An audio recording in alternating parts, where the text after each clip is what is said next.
ఇవాళ తెలంగాణలో కాళేశ్వరంకి సంబంధించి కావచ్చు, లేకపోతే కృష్ణానది జలాల గురించి కావచ్చు, అదేవిధంగా పాలమూరు రంగారెడ్డి ఎత్తిపోతలకు సంబంధించినటువంటి ప్రాజెక్టుల గురించి చర్చ సాగుతూ ఉంది. రీసెంట్గా కేసీఆర్ బయటకు వచ్చిన తర్వాత వీటన్నిటి గురించి కూడా జలదోపిడీ చేస్తూ ఉంది కాంగ్రెస్ ప్రభుత్వం అని చెప్పడం జరిగింది. నిన్న అసెంబ్లీలో కూడా వేడిగా సభ నడిచినటువంటి పరిస్థితి కూడా చూసాము. సో బీఆర్ఎస్ పార్టీ కూడా వాకౌట్ చేసింది, స్పీకర్ మైక్ ఇస్తలేరన్నట్టు కూడా. సో మాట్లాడే ప్రయత్నం చేద్దాం. మనతో పాటు బీఆర్ఎస్ నాయకులు మంజుల రాణి గారు ఉన్నారు. ఎట్లా చూస్తారు ఇదంతా వివాదం కూడా కేసీఆర్ బయటకు వచ్చిన తర్వాత ఇవాళ జరుగుతున్నటువంటి చర్చ కూడా ఎట్లా చూస్తామంటే బాబు కేసీఆర్ వచ్చిన తర్వాతే అన్నీ బయటకు వస్తాయి.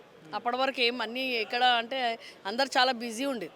ఇప్పుడున్న ప్రభుత్వంలో ఉన్న వాళ్ళు అసలు ఇక వాళ్ళ గురించి మాట్లాడాలంటేనే కొంచెం మాకు ఈ కొత్త సంవత్సరము 26 ఇది 26లో మళ్ళీ ఏమి ఇంకా చేస్తాడో అంటారు కదా. ఈ 2 సంవత్సరాలలోనైతే తెలంగాణను పాతాళానికి తొక్కడానికి ప్రయత్నం చేస్తున్న మూర్ఖ ముఖ్యమంత్రి ఈరోజు బాపు కేసీఆర్ వచ్చిన తర్వాత పాలమూరు మళ్ళీ అంటే రంగారెడ్డి దాని నీళ్ళు ఎత్తిపోతుంది దాని గురించి మాట్లాడి ఎత్తుకపోతున్నారు ఆంధ్ర వాళ్ళు అంటేనే అప్పుడు వీళ్ళకు అంటారు కదా పేను కొరికినట్టు అయ్యి అప్పుడు బయటకు వచ్చిండ్రు.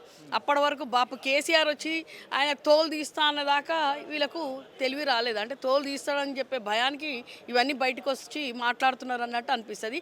నిన్న అసెంబ్లీలో ప్రతి ఒక్కరు తెలంగాణ ప్రజలందరూ చూసిండ్రు ఏంటంటే ప్రతిపక్షం ఉన్న వాళ్లకు మైక్ ఇయ్యరు.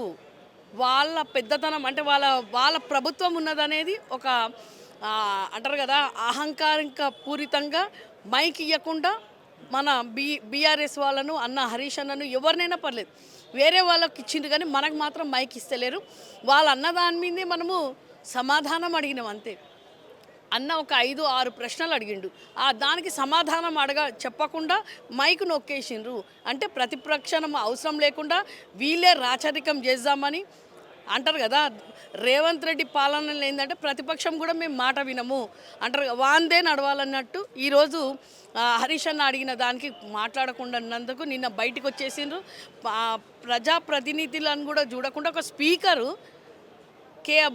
సీఎంని ఏమనుకుంటా అయితేనే మీకు మేము మైక్ ఇస్తాము అంటే ప్రజల గొంతు ఏమనద్దు. వాళ్ళు ఏమన్నా కానీ ఒక ముఖ్యమంత్రి బండ బూతులు మాట్లాడినా ఏమనద్దు.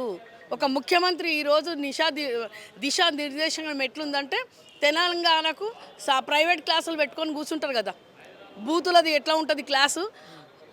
నువ్వు బయట ఎక్కడన్నా ఎక్కడ సభలలో ఇచ్చినావు, స్కూళ్ళలో ఇచ్చినావు, కాలేజీలలో ఇచ్చినావు, నడిచిపోయింది. కానీ నిన్ను ఎక్కడున్నావు నువ్వు? 4 కోట్ల ప్రజలకు నువ్వు సమాధానం ఇచ్చేది అసెంబ్లీ. ఒక అసెంబ్లీలో దేవాలయం కన్నా ఎక్కువ అది న్యాయబద్ధంగా మాట్లాడేది. కానీ నువ్వేమంటున్నావు? అక్కడ న్యాయంగా ప్రశ్నలు అడిగిన వాళ్ళను గొంతు నొక్కడానికి ఈరోజు అంటారు కదా ఆయనదే నడవాలి, కాంగ్రెస్ వాళ్ళదే నడవాలి, మళ్ళీ వేరే వాళ్ళు వచ్చి వాళ్ళ సీఎంఏ కరెక్ట్ అన్నాడంటే ఇక కాంగ్రెస్ పాలన ఎట్లా ఉందో అర్థం చేసుకోండి మీరు. సో ఎట్లా చూస్తారు, ఎట్లా పోరాటం చేస్తుంది బీఆర్ఎస్? ఏం పోరాటం చేస్తాము? మూర్ఖుల చేతిలో పట్టేసిండ్రు తెలంగాణ. ఒక మూర్ఖుని చేతిలో తెలంగాణ ఉన్నది కాబట్టి ఈరోజు వాడు ఆడిందల్లా ఆట, పాడిందల్లా పాట. ఆట అయితే అయిపోయింది, ఇప్పుడు పాట పాడుతున్నాడు. ఇక మొన్నటిదాకా మెస్సీతోనే ఆడిండు, ఇంతకుముందు అందగత్తెలను తీసుకొచ్చి 200 కోట్లు 300 కోట్లు ఖర్చు పెట్టిండు.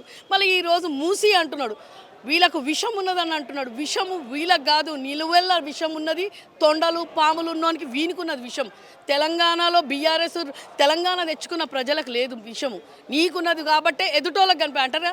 కళ్ళకు పచ్చకామెరలు వచ్చినోనికి మొత్తం లోకమంతా పచ్చగా కనిపిస్తుంది కాబట్టి వానికి విషం ఉన్నది కాబట్టి ఎదుటోళ్ళకి విషం ఉన్నదని. విషం కాదు రేవంత్ రెడ్డి, నీకు తొండలది పాములది విషమంతా నీకు ఎక్కించుకొని ఉన్నావు. ఎదుటోళ్ళకు ఎట్లయితే ఎక్కిస్తా అంటాడో తొండల పాములు, వాడే తొండల పాములు ఎక్కించుకొని విషయం వానికి ఉన్నది కాబట్టి బీఆర్ఎస్ ఈరోజు న్యాయపరంగా న్యాయబద్ధంగా ఎట్లయితే పాలమూరు రంగారెడ్డివి ఎట్లయితే అడుగుతున్నారో దాని మీద మాట్లాడనీయకుండా నొక్కినందుకే ఈరోజు అంటారు కదా అసెంబ్లీకి నిన్న బైకాట్ చేసినారు. ఈరోజు కూడా అసెంబ్లీకి పోలేదు.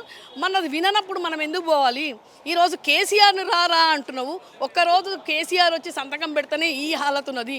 కేసీఆర్ వచ్చి కూర్చుంటే వీళ్ళు ఏం చేస్తారో ఇప్పుడు అర్థమైపోయింది కాబట్టి బాపు కేసీఆర్ వీళ్ళ మూర్ఖుల ముందు రాడు. వీళ్ళట్లాంటి వాళ్ళకు సమాధానం ఇవ్వాల్సిన అవసరం కూడా బాపు కేసీఆర్కు లేదు.